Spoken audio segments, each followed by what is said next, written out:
Well, some people are describing Boris Johnson's resignation as a moment that was months in the making. For some time, it's felt like the question on minds here in the UK isn't will he go, but when will he go?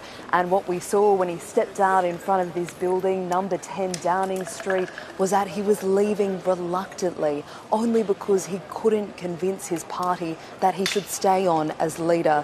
Now, he had been under intense pressure for 48 hours. There were dozens and dozens of ministers resigning from his government, also very senior aides. But really, the trouble that he'd been facing on his leadership had been going on for months, and it was to do with lockdown parties that happened in this building, his official residence. It was revealed that his staff were drinking while the rest of the country was living through some of the harshest lockdown measures, social distancing restrictions, and there was a feeling that Boris Johnson had lost the trust of the public. But through all of this, he remained defiant, that he didn't want to leave, that he was the best person to lead his party. So what changed? Well, he lost the support of his senior ministers, and we saw in recent days some of his most loyal supporters walked into that building, and we understand they said to him that his position is no longer tenable.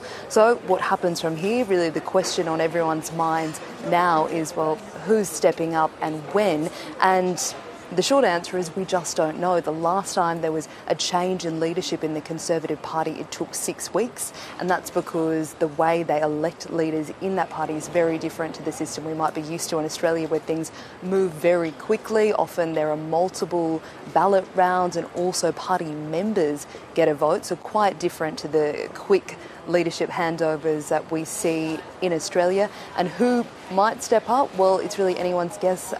People are saying that there is no clear front runner at this stage. There are names being put forward, certainly the former Chancellor, Rishi Sunak, also the former Defence Secretary, Ben Wallace, also the Foreign Secretary, Liz Truss, has thought that she might put her name forward, but it's really too soon to say. We are expecting some word from the Conservative Party about when they're going to get that process in motion in the coming days, but it really could take some time, and Boris Johnson has said that he is happy to continue in that role as caretaker Prime Minister for some time. Well, there are certainly some members in the government who would like to see him moved on much, much faster. And the question is, whoever steps into this job, well, what sort of job do they have to mend that relationship with the public? There has been very chaotic scenes here as all of those ministers resigned, stepped down. I mean, the public couldn't be fooled that the government was putting them first. So whoever steps into this job, they're going to have a big task to prove to the public that they are their number one priority, but they will probably very much benefit from the fact simply that they're not Boris Johnson.